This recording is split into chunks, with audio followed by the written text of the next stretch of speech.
Good or bad or indifferent, how should Miami Hurricanes fans feel about Florida State getting left out of that college football playoff?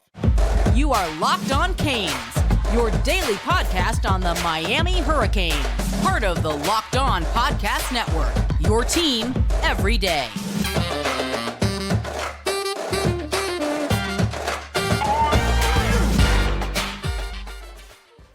It's still Monday. I'm Alex Donno, your host. I'm a University of Miami alumnus, longtime South Florida sports radio vet, and contributor to allhurricanes.com. Thank you so much to the everydayers for making Locked On Canes your first listen. We're available free wherever you get your podcasts, available free on YouTube. This episode is brought to you by LinkedIn Jobs. These days, every new potential hire can feel like a high-stakes wager for your small business. That's why LinkedIn Jobs helps you find the right people for your team faster and for free. Post your job for free at linkedin.com/lockedoncollege. Terms and conditions apply. You know, the last I look, I see like senators getting involved. The Florida governor wants to issue a complaint that Florida State was left out. And it's like, Rudy Tomarchio, who joined us, our good pal, former Sebastian the Ibis. I've actually had some Miami fans reach out to me like, hey, I think it's really cool that Florida politicians are championing this Florida State cause. I'm like, you realize if Miami was in their spot, they would not care less about it because Miami's a private institution. So it's like Miami would not get that same energy that Florida State is getting right now. How are you, Rudy? Doing great. I mean, thanks for having me on. I know it's really, it's a little echoey. I'm sorry, everybody out there. I've been in the middle of moving apartments. And when we saw the announcement yesterday, first thing I did was text Donno and say, we need to talk about this now because it's just not going to be able to wait. But yeah, I mean, for guys that don't see politicians getting involved, it's a state school. They are state funded. Public money goes towards everything at state universities. UF fans love to say that they, crowdsource all of their donations to athletics. So athletics there runs zero on state money. I don't believe that for a second. But at the same time, in Tallahassee, there's money on the line because that's less state money they have to put in if they are in college football playoff money. That's a great point. Now, as a Miami guy, when the announcement came down yesterday, and we covered it live here on Locked On Canes, you knew somebody was going to feel like they got screwed, right? Would it be Texas? Texas didn't get screwed.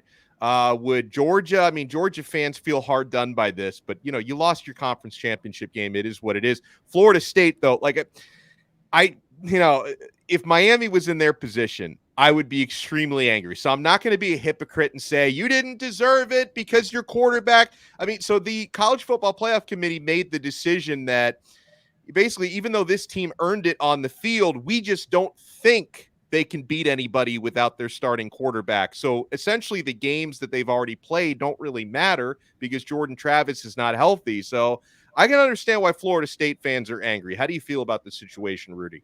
Yeah, I mean, it's one of those things where you could see why the committee went the way they did, but also don't understand why at all they went that way. Because, I mean, when we looked at my four had Florida State in. Yeah, it was a toss-up between Alabama and Texas, and you can argue that resume back and forth to the end of time. Texas looked great at the end of the year. They beat Bama early. Bama looked great, beat number one team in the country in Georgia. So I can see where that argument comes in, but Florida State was undefeated, and granted, the strength of schedule doesn't add up, but that's why you play the game. If you look at many upsets out there, I hate to say this, but I actually agree with Dan Mullen with his opinion that he had yesterday about this whole thing, saying, Alabama was supposed to win that game in the SEC Championship. Georgia was number one, according to the committee's ideology. Why even play that game? They were number one. They're going to beat Bama. That's why you play the game. Granted, Florida State is not Alabama. I think they earned the right to get annihilated in the semifinal and prove everybody wrong if they were end up win that game. It's just one of those things where that's why you play. That's the spirit of sports. Hilarious as a Miami fan to see them get left out because of 2000. I know you touched on it earlier with the whole BCS controversy, which I remember very well. I was yelling Oklahoma when they were beating the crap out of Florida State in that game. But I think there's a bigger issue here. I don't know if you see it the way I do, but I think the committee wasn't 100% honest in their opinion or in their decision making as to why they left Florida State out. I think it's very convenient to say they left Jordan Travis out because of the injury and that Florida State just wouldn't be the same team.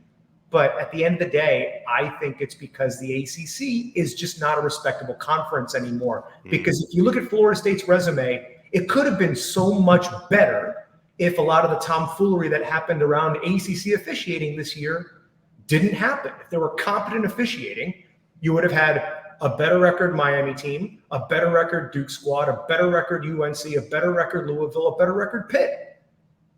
You would have had a much better conference from top to bottom if there wasn't all the stuff that happened. Because Miami fans, we're going to complain a lot about what happened to us with the fumble that wasn't a fumble and the two safeties that weren't called safeties on the field and a number of other missed calls. But we weren't the only ones getting hosed out there. There was half the conference got hosed. So I think if you look at the overall landscape of college football, there were more games in conference in the ACC that were affected than any other major conference in college football. The announcers make fun of it now. So this is a real watershed moment because Mike Norvell has the right to be angry.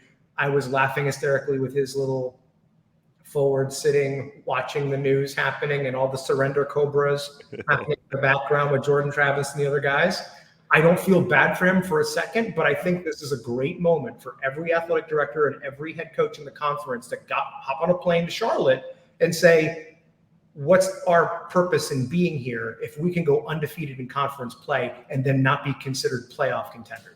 Yeah, and I think that's the best angle to look at as to, why should Miami fans or North Carolina fans or Clemson fans be unnerved by what happened is that it happened to someone in your conference. And I know I said it earlier this week that you're never going to have this exact same problem again because they're going to a 12-team playoff, but you could have other problems, right? We could be arguing over seeding, like why would a one-loss Miami team gets seeded worse than a 2 or a 3-loss SEC team in the future, or maybe you think you should be number 12, but they leave you out as number 13. So even if this exact same problem is not going to happen again, because you're not going to be arguing 4 or 5, you're going to be arguing 12 and 13 in seeding, this still does outline an issue here. And we've known for a long time that Florida State wants to get the hell out of this conference, right? They've been very vocal about that. In a way, Miami hasn't been vocal about it. I can't imagine that seeing this happen, maybe the ACC is not the first party that they blame. They probably look at the committee first, but they also have to look at their conference and say, man, if we were in the SEC or the Big Ten, they would not have done this to us. We'd be in. 100%. I mean, we can argue the scenario of whether they would be 13-0 if they played in the SEC, but at the same time, that's why you play the games. Right. It's about hypothetically if they had that record in the SEC. No, of course not. Even in the Big 12 and the Pac-12 used to be some of the weaker conferences out there back when Clemson was on top of the ACC a couple of years ago in terms of being left out. But even then, it's because of one loss or multiple losses that was keeping them out. Obviously now Power 4, I guess, with the absence of the Pac-12 happening, which, by the way, disbanded for a multitude of reasons. One of them being terrible officiating. If you go back in the archives a couple of years ago, everybody complained about it. We used to joke and say, come to the ACC, you'll see something really bad. Yeah. It was bad out there too. Well, that's one reason why. Then also just the absence of a TV deal, which the ACC has a decent deal, but guess what? If your quality on the field, if your product on the field doesn't look good because it's kind of a laughing stock, you're not going to get a great TV deal out of that. But yeah, I agree with you. If this happened in any other major conference, we wouldn't be talking about it. They would have been it. Yeah, and I wonder because SEC programs, Big 12 program, Big 10 rather, Big 12 maybe as well, are definitely going to be using this in recruiting. When they go into the living rooms, they're like, "You sure? Like, if you really want to go to Florida State or Miami, like you could go undefeated there and not get into the playoff. You need to be in the SEC. You need to be in the Big 10." So as someone who covers recruiting, that's another thing I think about. I think that's the biggest problem for all the other coaches to get involved in, because as much as we can all laugh and dance on Florida State's grave for not getting in, we don't know yet whether this is an FSU problem in the long run or if it's an ACC problem in the long run. And if you're Mario Cristobal and you hear from somebody, oh, they're negatively recruiting you for the same reason, where if you went undefeated, you wouldn't get in, that's another reason to go knock on the commissioner's door up in Charlotte and say things have to change, because there's no incentive for us to stay here. And we mentioned it earlier, FSU's been looking for a way out. Clemson's been looking for a way out even before Dan Radakovich came down to Coral Gables. So maybe we're in that discussion. Take us with you. Please. We go. I mean, Florida State begged us to get in the ACC in 2004 anyway. Yeah. It's only right that we follow suit should that be an option. The only problem is, where do you go? Because all these conferences have, 16, 18 teams. Right. And I don't think the SEC really wants Miami, and I think a lot of that has to do with so many of the SEC coaches like recruiting South Florida. So I don't think they want Miami to be in the same conference, but it is what it is. And then another thing, in terms of Florida State being left out, like the elephant in the room that the committee would never admit to this, not exactly, but the TV ratings matter for the playoff. And so, not only if you would put Florida State in, not only would you be putting in a team that may be at kind of a perceived competitive disadvantage without their starting quarterback, they're not fun to watch without their starting quarterback. And again, I feel like they should be in because they earned it on the field. But if you're talking about what the TV product is going to look like, that ACC Championship game without Jordan Travis, that was not good television. That was, I switched the channel to the Yule log, which is like the burning log, and that was more entertaining than that championship game. It's just like every other ACC championship game, though, because I remember Wake Forest, Georgia Tech as an ACC championship game many years ago, and nobody cared about anything to do with that. And as a matter of fact, the attendance back in Jacksonville when they played that game showed it, just how god-awful it was. To nobody's surprise, the disbanding of the divisions meant that you saw two former Atlantic Division teams playing for the title. But yeah, it wasn't exciting. And look, realistically, if Florida State had a chance in the college football playoff, they would have needed their defense to score 3 touchdowns, maybe special teams add a 4th to make that happen realistically against a Michigan team. There's no way. Granted, we can't say there's no way because that's why you play the game, but it's highly unlikely it could have happened. And I'm sure the committee had some buyer's remorse after TCU got absolutely shellacked in the championship game last year. Miami has their bowl matchup set. Pinstripe Bowl, December 28th in New York City, Yankee Stadium against Rutgers. No, the matchup doesn't really excite me, but I come into this thing. I'm happy that Miami gets the extra 12 practices, which is important. I'm excited to watch Jakari Brown in the bowl game. He's going to get that opportunity to start, and I want to see what he can do. And Rudy, I'd like to get a bowl win. The part of that culture, this is one of the things that in that culture, Miami, that Mario Cristobal wants to fix is for the past almost 20 years, bowl games they've not taken them seriously on the field, right? Miami's only got one bowl win in a long, long time against West Virginia in 2016. Outside of that, they usually kind of show up and look like they do not care, and they get beaten and blown out in some of these bowl games. I know Cristobal wants to kind of turn the page on that mentality. So I'm looking forward to seeing what version of Miami shows up. And if you do show up with a strong mentality, you should be able to beat Rutgers. Rutgers is not very good, specifically on the offensive side of the football. They're terrible. So this is a game that is winnable for Miami to give a little bit of momentum heading into spring ball. You have to be a longtime Miami fan to really have an interest in this game because it's a throwback to the Big East. Greg Schiano is back at Rutgers. He was on Miami staff before taking the head coaching job at Rutgers the first time around. Mario Cristobal knows Greg Schiano pretty well. Miami has had terrible bowl history when they've played in one. Before beating West Virginia in that 2016 season, the last time they won a bowl game was when I was in costume. In 2006 in Boise, I was the warmest person on the field. That was the only nice part about the game. That and Chavez Grant getting the game-winning interception because as Nevada was driving down the field with no time left, we're sitting there all on the sideline going, we're not going to lose this game to Nevada, are we? We're going to go Happy New Year, hot chocolate, and on a Southwest flight back at midnight in Idaho? No, we're going to win this game. And it was Larry Coker's last game too, Greg Olson's last game, John Beeson's last game.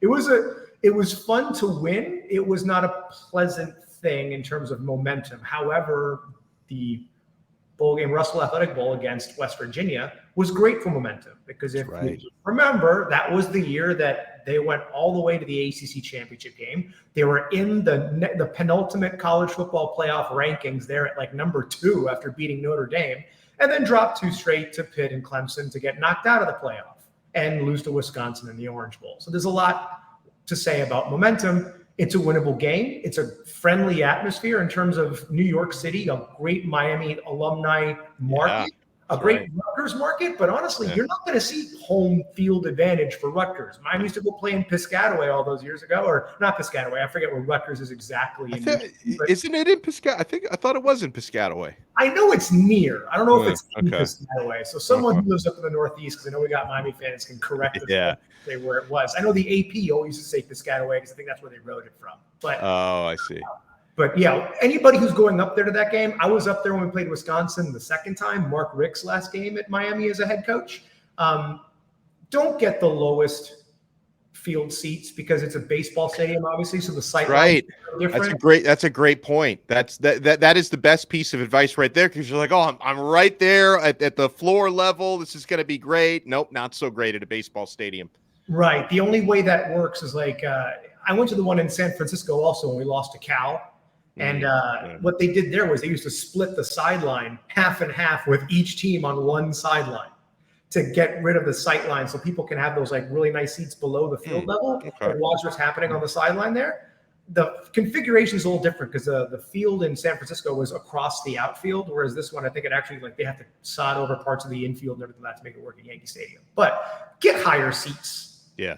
Just do it. I promise you, like I'm not the tallest person, but I had to see what was going on by watching the helmet, knowing who was running with the ball and seeing where they stopped, because that's all I was able to see across the guys on the bench.